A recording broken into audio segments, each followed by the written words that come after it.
You're listening to Civic Media. You can tune into any of our live shows on any radio station across the state with the Civic Media app. Find us in your phone's app store and listen anytime, anywhere.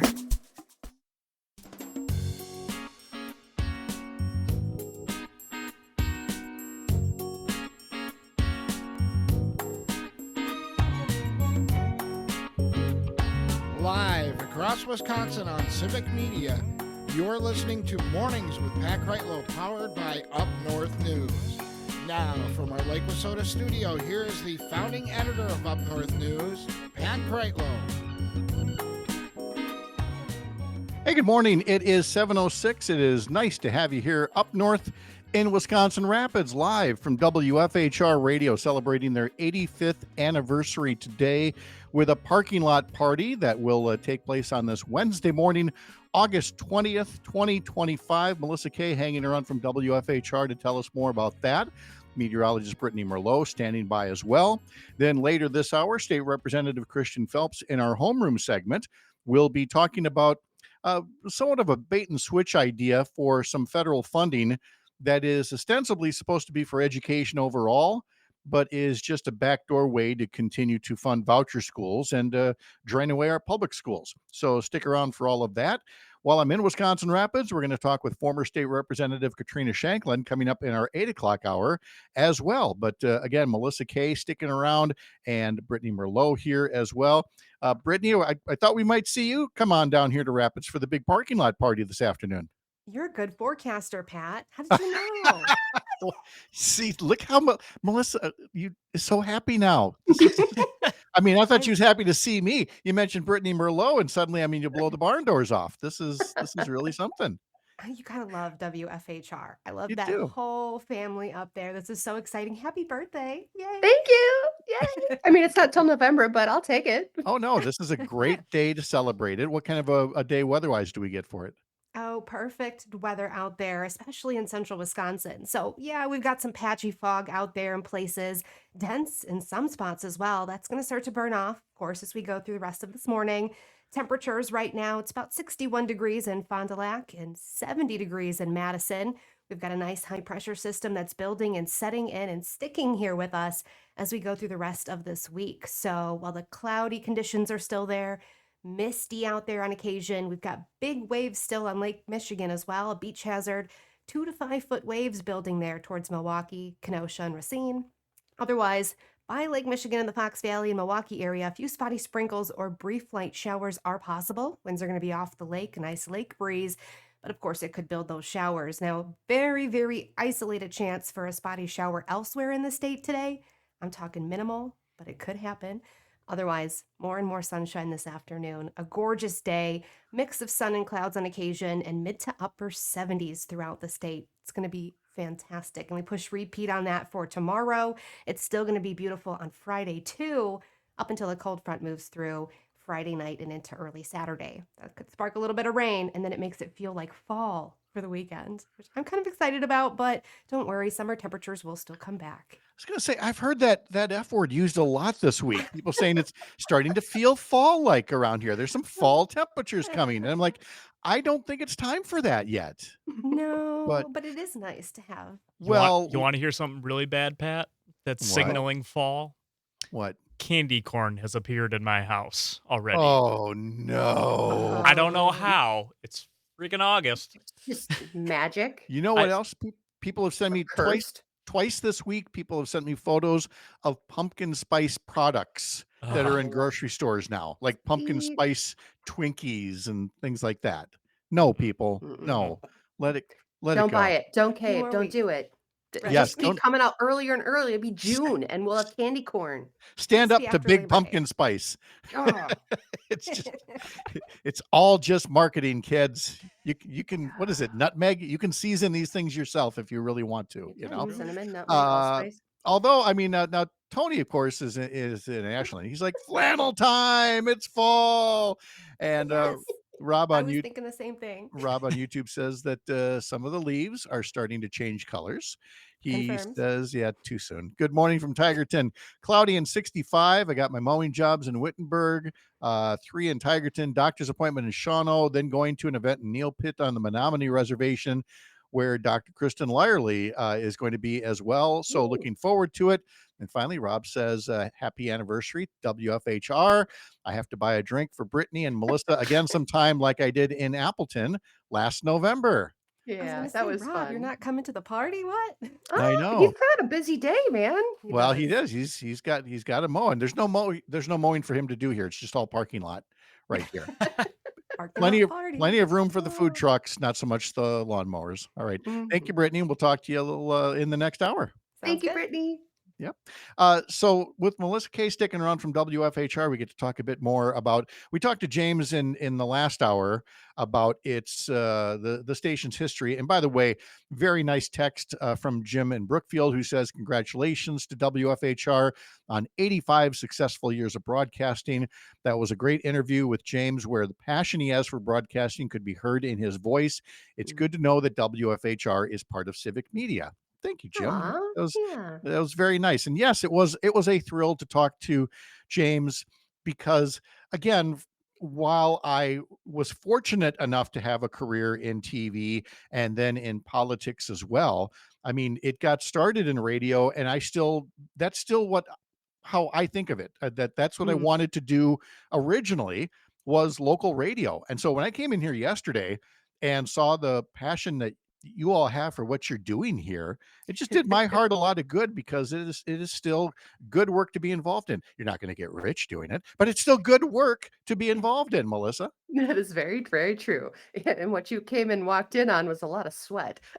Yeah, you were literally in front of the building washing the windows. I You know? was and it's hot in that entryway. It really is, yeah. And look, and I've shared small market radio stories, where you're cleaning the toilets and everything else because there's no cleaning lady coming in here. It's not that kind of a corporation. You got to take care of No. yourselves, but it's also in your nature. You take care of your own home because you want to take care of your hometown. And I know from Yeah. the talk shows and the other shows that you've worked on that talking to the community through their local radio station is very important to people like you.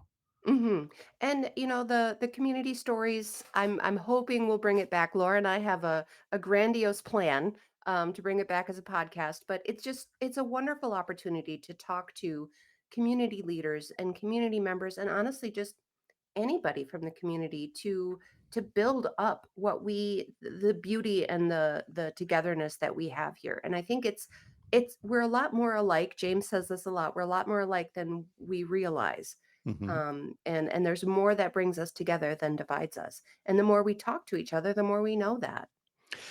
When you're talking to the Wisconsin Rapids community, I mean, you're talking about a community that, like so many others in the Midwest, has had to make some changes. It is, the paper mill towns and Mhm. places like that.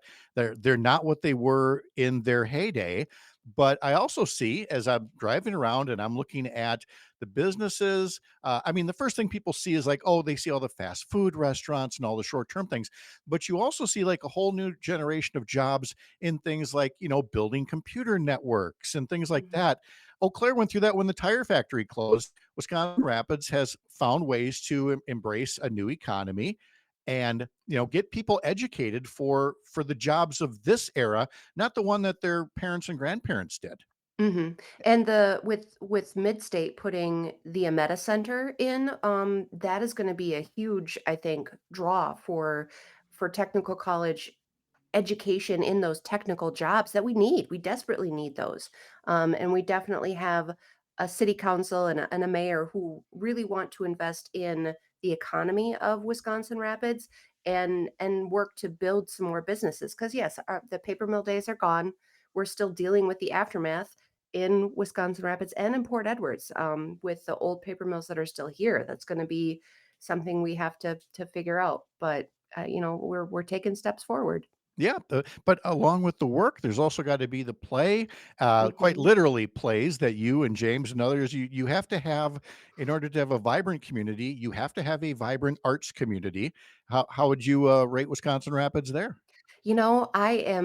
I have not seen a community theater as beautifully furnished and staffed as Wisconsin Rapids has. It's a pleasure doing shows there and going to see shows there because they have a beautiful facility. They have a beautiful, like the backstage area is impressive. The storage, I don't know how much you know about community theaters, but Mhm. a lot of them are tucked in or they have to just store stuff somewhere and then go and perform like they do in Stevens Point, Mhm. where then they get to use the Century Theater. But it's beautiful there. We have the Performing Arts Center, with the Arts Council having art there. We have the Cultural Center down on 8th Street, and then all of the programs that our schools do with our students that help inspire and build those arts and music. It's wonderful. I think our community is vibrant and beautiful. And they're really going to see a slice of that today in the parking lot. What else what are you looking forward to? I mean, I heard food trucks, but I mean, there's going to be the desserts. There's going to be the Mhm. photo booth. There's just going to be just a great excuse for gathering. There is, and I forgot to move those hula hoops that are behind you, gracing the back of Oh your yeah, yeah, yeah. frame there. Yeah, so we're gonna have a hula hoop contest because it's always fun to make James hula hoop. He has no hips, um, and he thinks he can't, but those hula hoops are special because they're weighted, and he actually can do it. I was going to Uh, say those are not typical hula hoops. They look, no, shall they're we say, professional. handmade. Yeah. Yeah, they're professional ones. They're weighted and they're bigger. Okay. So there will be hula hooping here There today. will be hula hooping, there's gonna be axe throwing, there's virtual reality gaming people Whoa. can try, we're gonna have beanbag toss, we've got sidewalk chalk, food trucks with we're gonna have a canopy with, like, tables and chairs for people to sit at, like, we're going all out. Axe throwing. I Yeah. I am quite well aware one of the cardinal rules of broadcasting is to keep small to medium market radio people away from sharp instruments. And yet, here you guys Evolution are. throwing is coming, Ah, they're gonna set up outside. I'm pretty sure that they're not real axes, I think they're okay. foam for Okay. this display, but, we'll Boo. find out.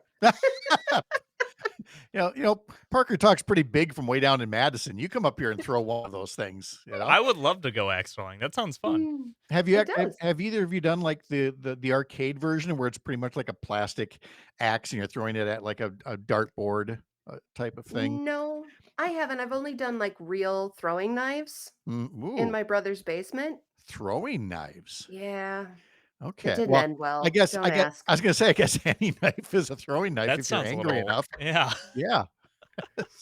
Were there charges involved, or is everything okay? No, just a tendon cut on my brother's hand. You, okay. Yeah. I bet that bled a lot. Yeah, that'll end that juggling career, so, all I right. do juggle. Uh, Hey, all right, Melissa, this is gonna be a lot of fun, and, I'm excited. I will probably have to skip out before Todd's show, but Todd Albo will be here setting up as well to do his show from 2 to 4, so, say Mhm. hi to him. Give him a piece of whatever dessert I was gonna be sampling here, and good luck with your own. We're not gonna, sway the judges, you're just gonna but you've got stuff you're proud you're looking forward Oh to yeah, bringing in. Yep. I am. It's my grandma's recipe, and I love it. It's my favorite. Oh, it's gonna be way fun. Good deal. Thank you, Melissa, so much. Thanks for hanging Thank you, around. Pat. Thank you, Parker. I'm so excited that you did this from our studio today. Thank you for Oh, doing that. we are thrilled. All right, we'll talk to you later. All right. A local update is next for some of you along the Civic Media Radio Network. And then when we're all back together in about 15 minutes here, State Representative Christian Phelps will be joining us. He's part of the Assembly Education Committee and wants to make sure that people are up to speed on something that Congress has passed. Amidst all the budget cuts, there's this new pile of money for education, but it's not what it seems. That's ahead here on the Civic Media Radio Network. I'm Pat Kreitlow.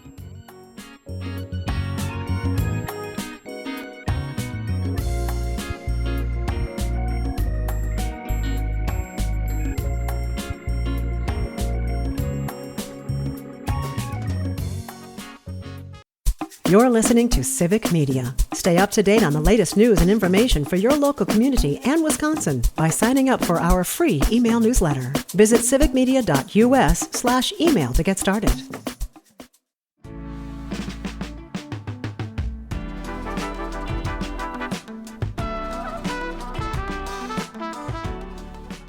Let me tell you what's in today's newsletter from Up North News. Sign up at upnorthnewswi.com. It includes an article on specialty cheese making in Wisconsin. And I think a lot of you knew that, for being the dairy state, so much of what we produce for milk goes into cheese making. And so much of that goes into specialty cheeses I mean, most of the mozzarella cheese that you have in pizzerias around the country comes from Wisconsin, but there's feta, Parmesan, provolone, Munster, and more. It's up to now 30% of all the cheese produced in Wisconsin last year. Those are specialty cheeses that are being made. So that's one of the stories that you'll find in our newsletter. Sign up for it over at upnorthnewswi.com. Jimmy Kuska will be here in a half hour. We'll be talking about the Brewers. And now, oh my goodness, there's a losing streak, a 2-game losing streak, losing both games of a doubleheader to the Chicago Cubs. So let's all overreact, shall we, when Jimmy gets here a half hour from now. Now, also coming up at 8:35, we will be talking to Katrina Shanklin, former state representative from the area. And then tomorrow morning, we'll talk to Sarah Godlewski, the current Wisconsin Secretary of State and former Wisconsin State Treasurer, is making an announcement about her plans for next year's election. So Sarah Godlewski will be joining us tomorrow. Uh, Parker, well, I was listening to there's several local stations across the Civic Media radio network here, and in my headphones come the Madison station from where you are down there in Studio A2. And there was a story about basically folks having to be displaced in some public housing residences because new apartments are being built to replace the old ones. But it got me to the larger topic of being displaced in Madison. And this whole notion, and this has been a thing for a long time now, where all these student housing places, off-campus housing, Yeah. the leases expire August 14th, but the new leases don't kick in until August 15th. And so for that night every year, there's a huge chunk of the Madison population living on the street because nobody in Madison has thought to stagger lease dates. They all go with one and then the other. And I've been down there for it. It is bedlam down there, especially if the weather's not nice that particular day. Yeah. I don't know if I've ever gotten a good look at that before because I'm not downtown very often, except for obviously coming to work. But yeah, no, that is a very funky way to do that. But you didn't see that at like Whitewater. I don't recall seeing it at Eau Claire. Oh God.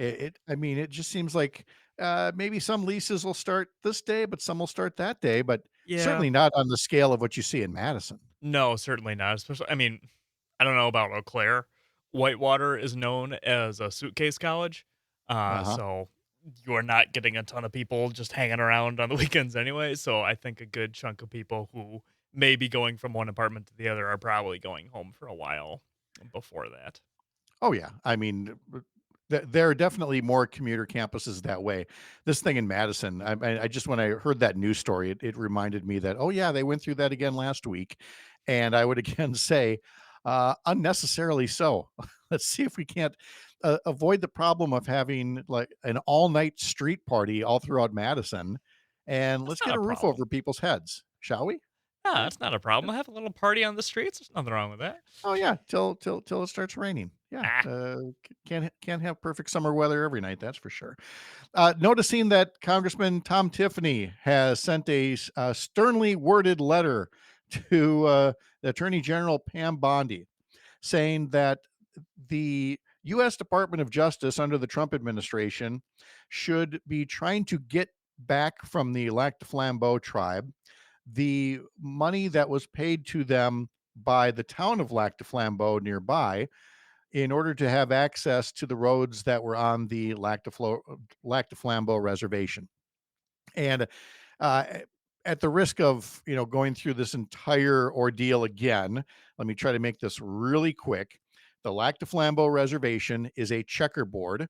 There are some parcels in there that belong to non-tribal members because of a terrible law in the late 1800s that allowed the reservations in part to be broken up, and also from an earlier treaty as well with the Lac de Flambeau.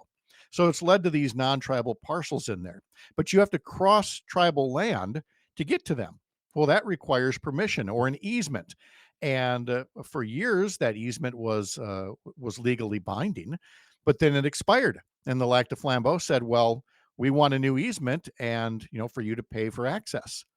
Eventually, they lost that court fight, but not before, at the time, wanting payments to, again, give that permission to cross across tribal land. Now, Congressman Tom Tiffany, in the spirit of conciliation, because Tom Tiffany is nothing if not about conciliation and compromise and working together, and yeah, that's sarcasm, is now asking the Department of Justice to go after the tribe and get back some $600,000 that had been paid in the meantime. And I mean, that is in keeping with somebody who again referred to the tribe as engaging in extortion and plenty of other strong language that went in there. But it's also not a surprise when you also discover that Congressman Tiffany recently also sent a letter to the chair of the Public Service Commission and urged the commission not to give into any pressure to close coal fired plants prematurely. Because again, Congressman Tiffany is all about coal and oil and saying that, these are the power plants that we need, not the things like intermittent generation provided by wind and solar, he likes to say, because he still honestly believes that if the wind isn't blowing hard and the sun isn't shining, that there isn't any electricity being generated out there. And it's exactly this kind of thinking that about his tribal neighbors and about energy that he thinks is going to propel him to a run for governor. We'll see how he makes that decision in the coming months here as we follow along on these mornings powered by Up North News on the Civic Media Radio Network. We'll talk to State Representative Christian Phelps in just a bit.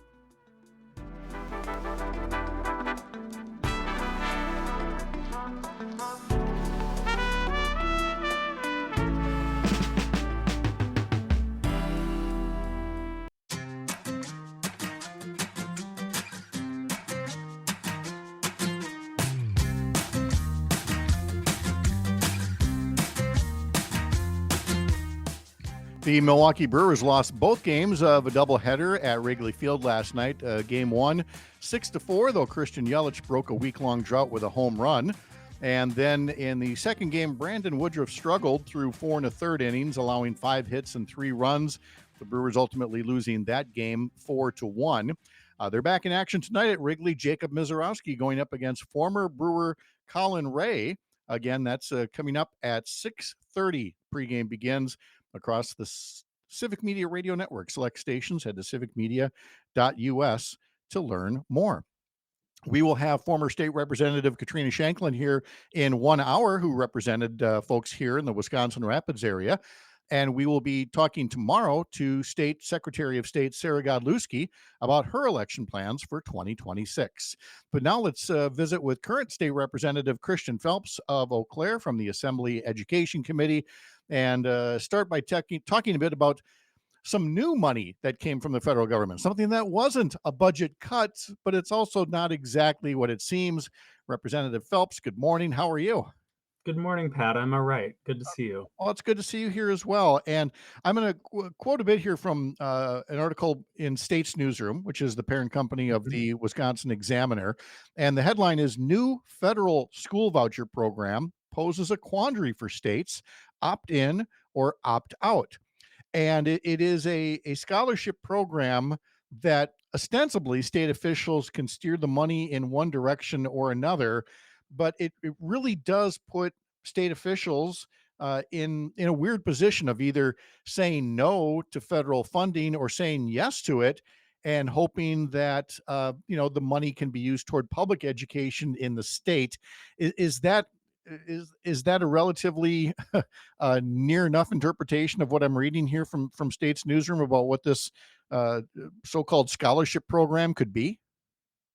Yeah, that's pretty in line with my reading of their analysis here. The basic premise is that the big ugly budget bill, Trump's favorite bill that was passed federally right after the state budget was passed here in Wisconsin, created a program that education advocates like my friends here in the state and across the country were kind of watching closely, to see what type of maybe federal voucher program might be become a reality in the Trump administration because he's very cozy with school privatizers. And what they created instead was a kind of scholarship program that governors of any state can opt into, um, that kind of creates this. It's very similar to an ESA, an education savings account that some states have. It's not the way that Wisconsin's voucher program works, but it's similar, and can be directed towards students for states that opt into it, and ostensibly can be used not just for private school students, but for some of the costs of sending students to school in public schools as well. So it's a very tough position for um, folks like me who believe that the government at all levels should be focusing their resources on public education, because on one hand there's money on the table that purportedly could be used for students in public education, but on the other hand it does read like perhaps a more palatable stepping stone on its way to a federal voucher program, which would to me be an abdication of the government's responsibility to support public schools and to favor private education instead. Well, So that's the position that we're in. not to mention, and I say this rhetorically and sarcastically, that it seems odd from people who said they wanted to return education to the states are suddenly now offering all of this federal money for education. It would seem too good to be true that they're actually changing their stance on federal involvement in education, right? Oh yeah, I think that you're right there. I think people should take a hard look at the people that are devising this plan. Remember what bill it was a part of, and which president has been advocating for it, and remember what project they're involved in, which is a decades-long project to um, es- essentially end government support at all levels for the public schools that unite communities and people of all economic backgrounds, and instead favor a private system, which is just not the government's role, in my opinion. I would also, I would also say that it almost appears that they're learning something that they could have known from the beginning if they just listened to public educators and advocates, which is that education works best if every child has access to it, and that it costs a decent amount of money to educate all children. And they could have avoided having to create these complex, sort of semi-public, semi-private systems if they had just fully funded public education from the beginning, like educators and advocates have been asking them to do. We're talking to State Representative Christian Phelps from Eau Claire about national money for either voucher schools or scholarship programs. The article from State's Newsroom notes that in 2023, more than $6 billion was spent nationwide on so-called private school choice programs. Again, that's $6 billion that could have been put into public education to benefit it instead. Now, the thing about this language, this new language in the Trump bill, is that they did not go all the way into crafting a federal voucher program. They did give states some discretion. So theoretically, there would be ways that Democratic governors could look at these federal funds and put them to use.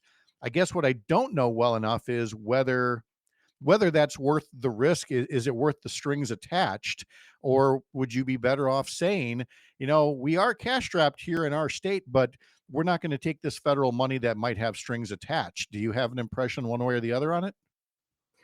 I do, and I'll admit I am not the governor, and I haven't spoken with our governor about this. But I would at this point I would advocate not opting into this program, because I think there are much better ways to save shared resources and fund education.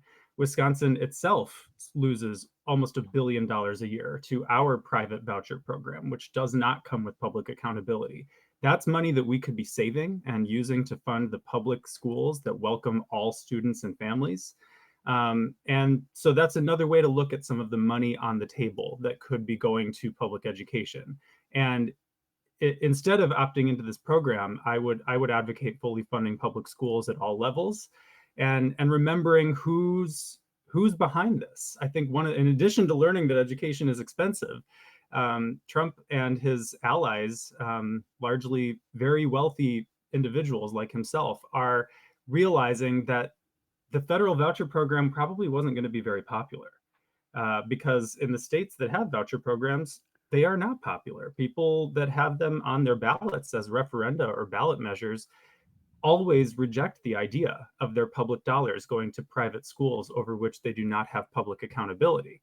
And so I think that we should be accurately diagnosing this as a perhaps a more palatable stepping stone to what their ultimate goal is, which is a government program that ceases to support public education and instead invests in a private enterprise, and that's just not the role of the government, in my opinion. We are talking to State Representative Christian Phelps from Eau Claire, a member of the Assembly Education Committee. And so you've allowed us to pivot over here to the state budget, which was both a bipartisan agreement and also had a bipartisan share of no votes, in part for its inadequacies in properly funding education from here. So this is where your work continues now. The state budget has been passed. Legislators will be back for a fall session. And so talk about what your own priorities are going to be for the fall session, both education and if there are other matters that you're working on as well. Yeah, absolutely. There's a lot of session left. I don't know if people are fully aware of the fact that we're going to be back in Madison having bills introduced, committee hearings, votes. Things will be signed, vetoed, passed, failed through next spring.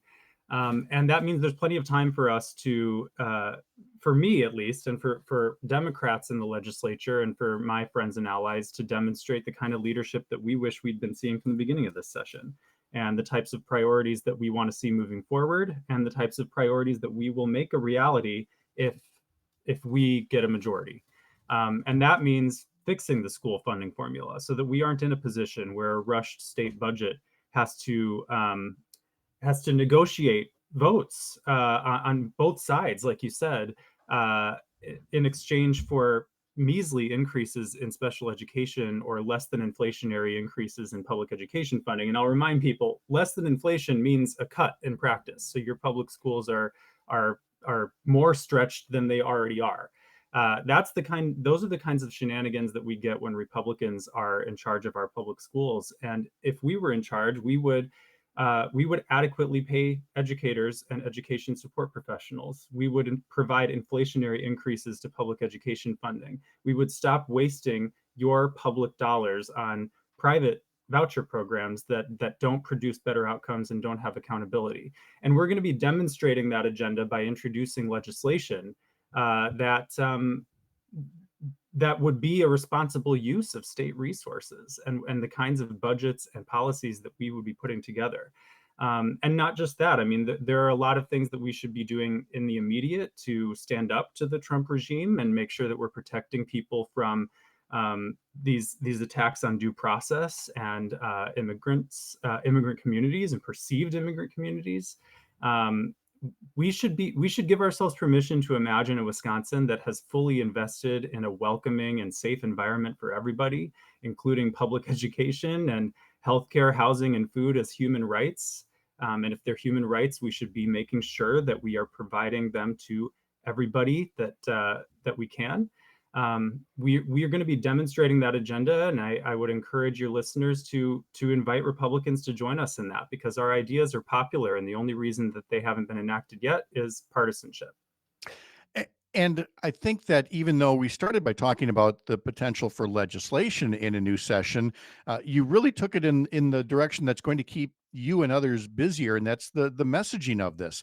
There are still so many people who don't know that nearly $1 billion of their money a year is going toward the voucher school programs, or that they don't have a better record of performance, and that there are opportunities for discrimination in voucher schools that you wouldn't see in public schools.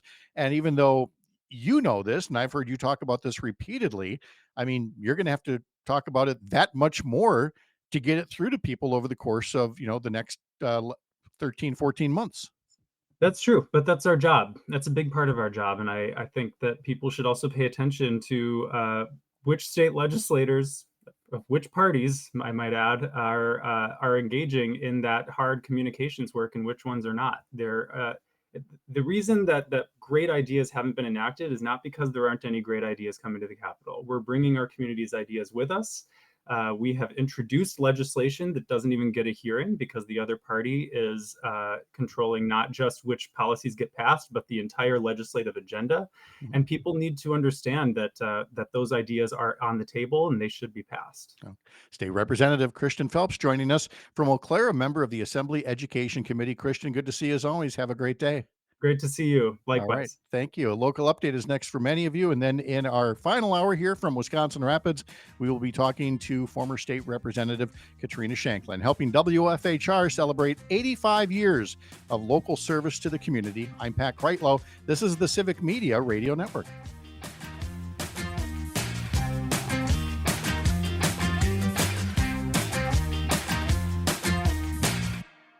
You're listening to Civic Media. Find the latest news, information, and archives of all your favorite shows on the Civic Media website, civicmedia.us.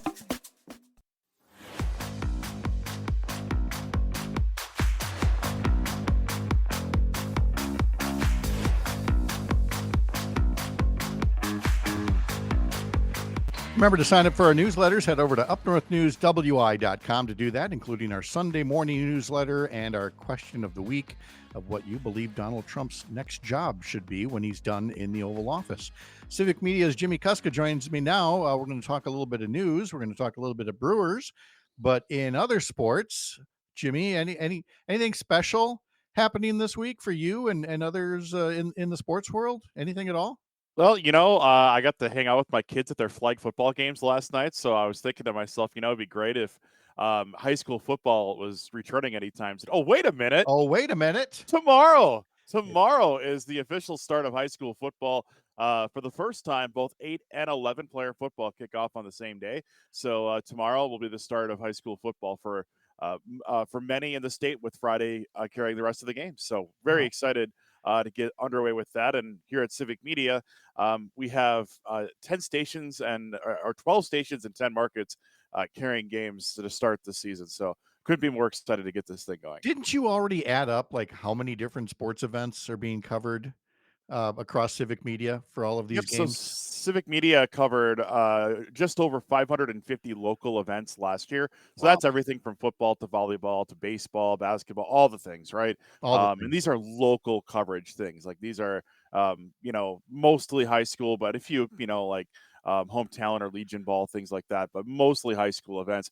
And with a few more stations being added into the fold and a couple of stations expanding coverage, we're going to easily top 600 local events across our network this year. Pretty awesome. 600 local events. That's awesome. Can you tell me a little bit about eight-man football versus 11? Yeah, literally, it's just 3 fewer players on the field. So okay, I got the math part of it, but yeah, right. Well, you take 2 linemen out and 1 skill position player out.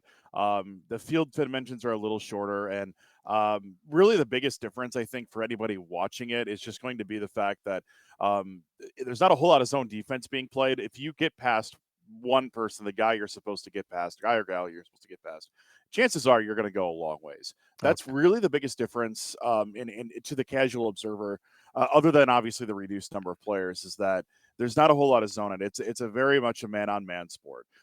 That's really the biggest difference, I think. That's why the scoring is up a little bit. But it is still a pretty fun brand of football to call, and it is still just like 11 player, physical and fun and all that at the same time.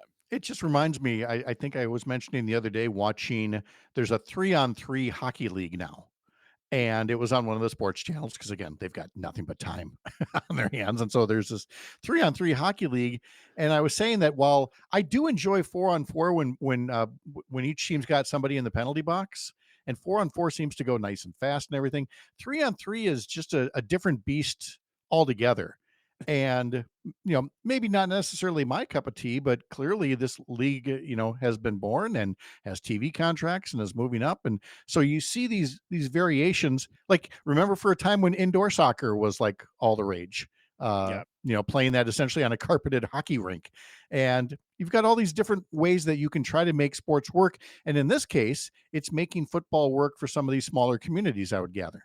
Yeah, and it largely is smaller communities. Of the 80 odd schools that are in 8-player football, the vast majority of them have an average enrollment under 200. That's the playoff threshold. If you have over a 200 enrollment over 3 years, a rolling enrollment average of over 200 over 3 years, you actually can't participate in the playoffs in 8-player football in Wisconsin. So it's largely smaller communities, and in a lot of cases, just an attempt to save having high school football at these places where a co-op may not be feasible. Teams, schools, districts want to maintain their own sense of pride, their own traditions, their own history, things like that. So it really has been a boon in Wisconsin, and there were the big changes this year were making it start the same day as 11, and also having the championship run up to 32 teams from 16 before, where now more teams get into the postseason. Oh, okay.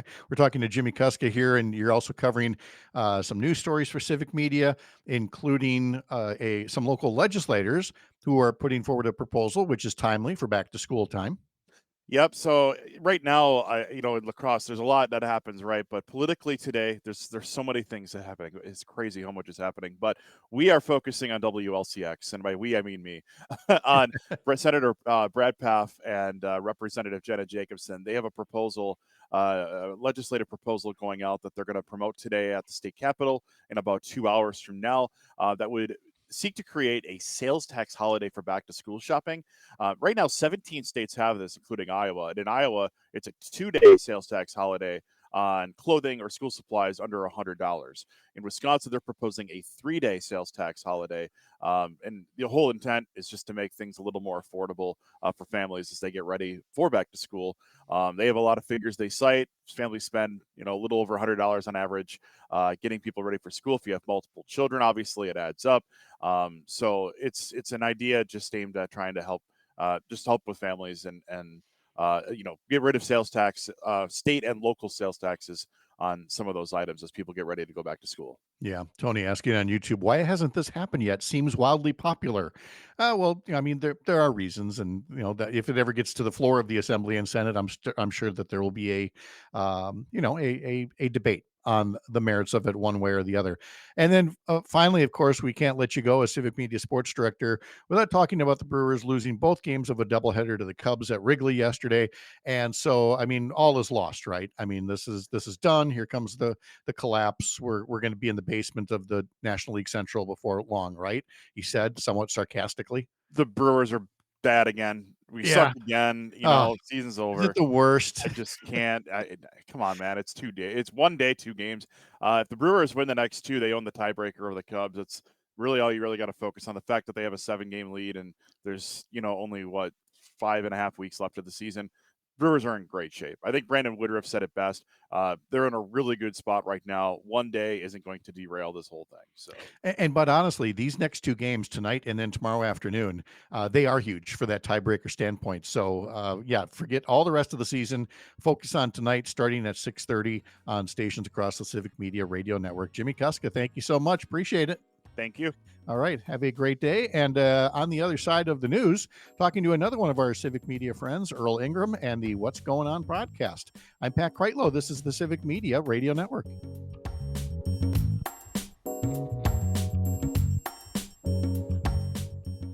The national news cycle never stops, but it can be hard to find news about your local community. Civic Media is dedicated to providing quality local and state news coverage across Wisconsin. With the Civic Media app, you can get notifications about local stories that matter to you and your community. Find the free Civic Media app in your phone's app store and choose notifications from the menu to tell us what kind of news you want to hear about.